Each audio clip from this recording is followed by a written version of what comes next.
And we're back once again with Project Vanilla Ice. So I left you guys off last time a little frustrated with the suspension and the brakes, and I'm still kind of stuck with those. The suspension's still leaking. I can get it to rise up, but then it just kind of goes back down over time, and I got to keep adding fluid. So I don't know where to go with that because I don't want to spend too much money rebuilding that. And my option is I can put the front shocks off of this, which are just your standard shocks, over to this car so that we can at least drive this one. So I may go that route, but for right now, I want to go past that. I want to start cleaning this car down. Earlier today, if you saw the video where I revealed this top, I could not get this side of the top to clip down. I just got that realigned. It just needed to be pressed down a little bit harder, and we got that snapped in.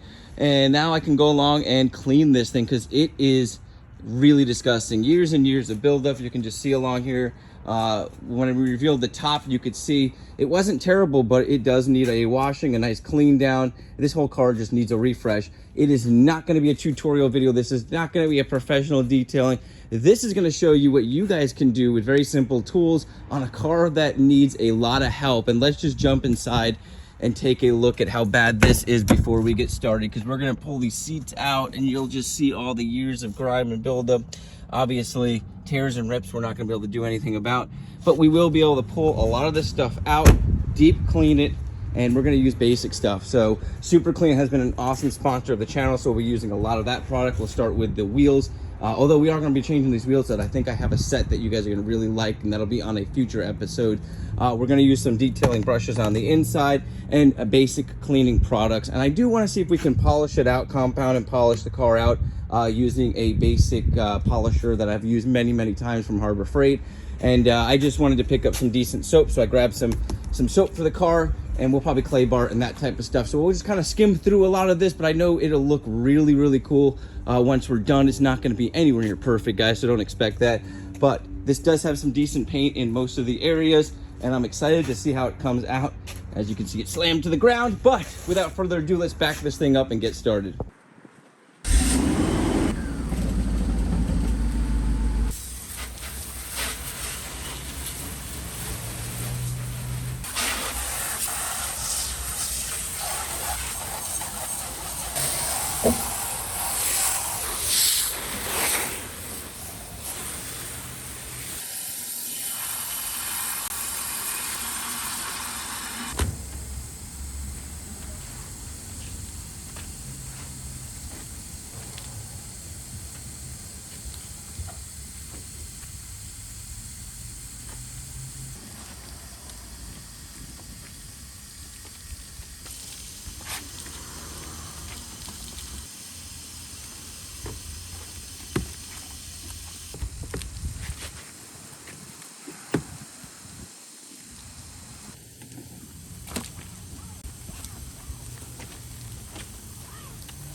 This is kind of incredible. I just grabbed one of these Mr. Clean scrubber brushes. Now, do not recommend this on a car that's pristine.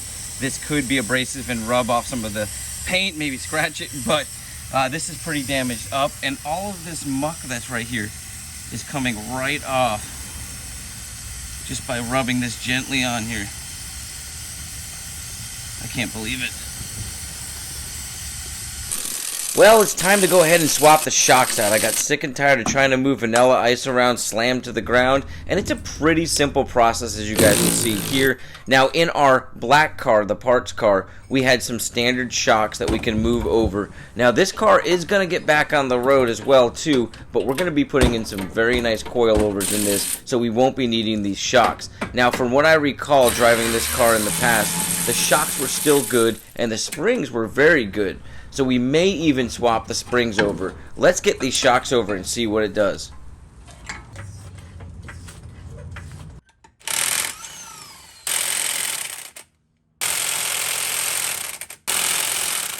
Well guys, one more small snag. I could not get these lug nuts off for the life of me. So I went ahead and grabbed a massive pole and just a little tug on it, snapped these bolts free. So let's keep moving forward.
So at this point, I wasn't 100% sure what I was going to do about the hydraulic system. So I decided I need to drain all of the fluid out because I did not want to lose any more of it. And I figured we'd take a look at the rear. Now the funny thing is, I recall the rear not slamming even after I lost all of the fluid. So I'm kind of thinking now there's a possibility somebody swapped the rear shocks out. So let's go ahead and drain it out, put it back down, and see what happens. Well, kind of looks perfect. Fingers crossed. Let's go ahead and try to start her up.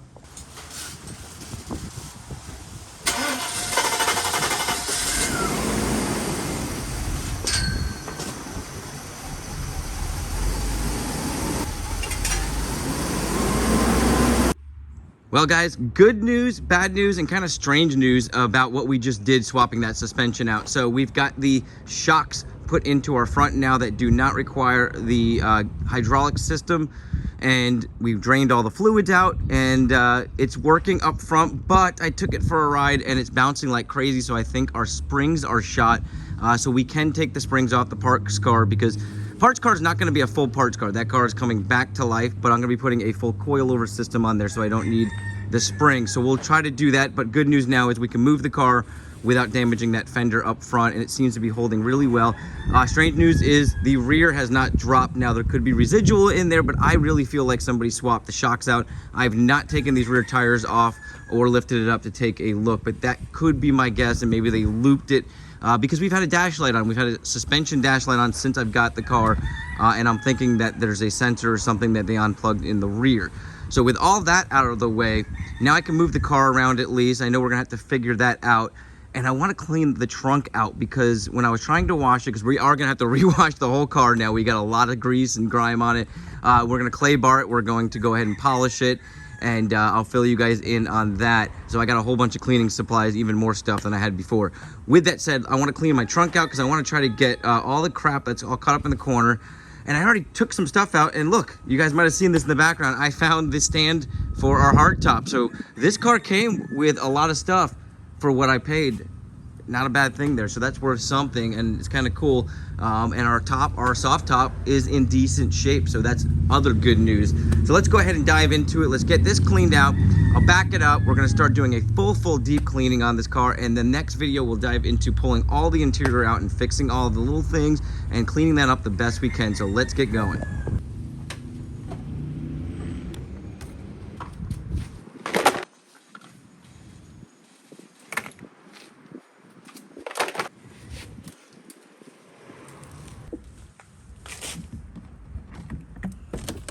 Oh.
So I gotta say I was extremely impressed with just a hand polish on this window, but we'll come back to it. Now it's time to move on to clay barring, using my favorite product, plumber's putty. Way cheaper than standard clay bar and does just as good of a job as you guys will see here.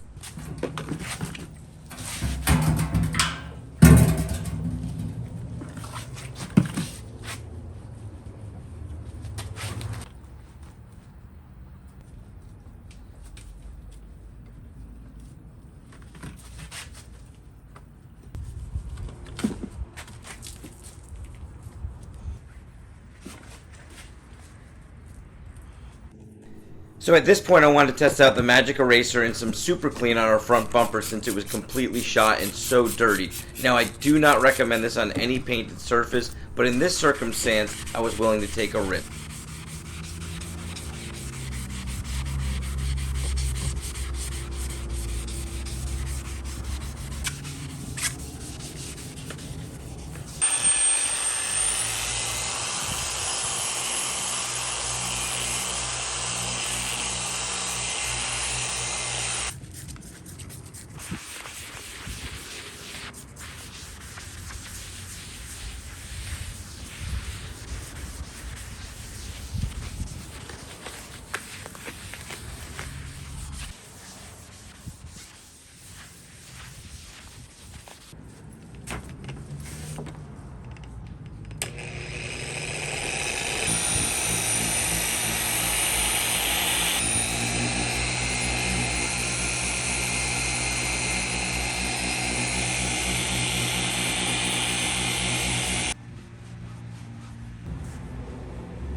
So guys, this is about going to wrap up the video. I have enough daylight to kind of show you how awesome this came out with minimal effort. I mean, it was a lot of work. I spent about 2 weeks getting all the different stuff done. We ran into a lot of snags. I didn't expect that trunk issue. And like I said, I did my best on repairing that without having any rust knowledge. I went back and forth with Vito once again, and everything that I planned on doing is exactly how he filled me in. Now, I did not add the grease that he said to add to it, but I figured somebody might want to retake that apart if they purchased this car. And I can mention I did attempt to stop the rust to further go, and that was my goal. Let's get it so that that gasket fits on there nicely, at least stops a lot of the water, and somebody can go further with it if they want. But just check out the car. So like I said, we've done the shocks, we did the trunk, and then we clay barred, we really deep cleaned this car, and the shocking thing was that magic eraser, guys. I could not believe some of the stuff it did. Now, I got a lot of this bottom panel that was just covered in mold and black stuff. Some of it was grease buildup, and this paint is very dry. I said it before, I do not recommend using that on a good paint. I don't know if it will fully damage it. If you're gonna do anything like this, make sure you test the spot. I decided to test it out because I could not get a lot of this gunk off. I mean, this front bumper was just covered in grease from me working on it and how dry the paint was. It obviously needs to be repainted, but I was blown away with how that cleaned it. That super clean and magic eraser, a combination you should probably never do on paint. And then look at this hood, look how great this came out. And this is without any polish. A polish of this hood would make it look even better, but there is clear coat peeling along here that you can see when you get up close. So I didn't want to go too far with this because it's probably going to be repainted. And this top, I didn't even know it was brown when we first pulled it out. I got to be honest on that. And when I started cleaning it down, we started going through it, I was like, wow, this is actually a beautiful top, a beautiful color combo on this car. And then this back, we went ahead and polished this out. Now you can even see the difference. I got the inside over here and just the outside over here, and you can see how hazy that is. So I'm gonna finish that off when we do the interior. We're gonna probably use the polisher on the inside. I kind of wanted to test hand polishing versus using a polisher, using the compound and the polish combination that Meguiar's, because a lot of people will tell you have to use a kind of plastic stuff. And I kind of knew doing headlights in the past that were plastic that combination would work really, really nice. And I'm very happy it took out a lot of the swirl marks, the stains, and we're gonna go a little bit further with it when we do the interior. So just kind of going over everything. You saw the trunk was just kind of gone. I mean, the clear coat is peeling so bad, but once again, the magic eraser took a lot of this grime that was stuck in the checking on the clear coat that's kind of just crackling and peeling off there, just to make it look nicer for now. If somebody wants to drive this car for a year, 2, maybe 3, maybe even 10 more years, and then finally get it painted. I'm the type of person that likes to take my time restoring a car like this, doing it right. Why throw $3,000 into a paint job that's going to be gone in a couple years, when maybe you can spend $10,000 over time and prep it properly and all that.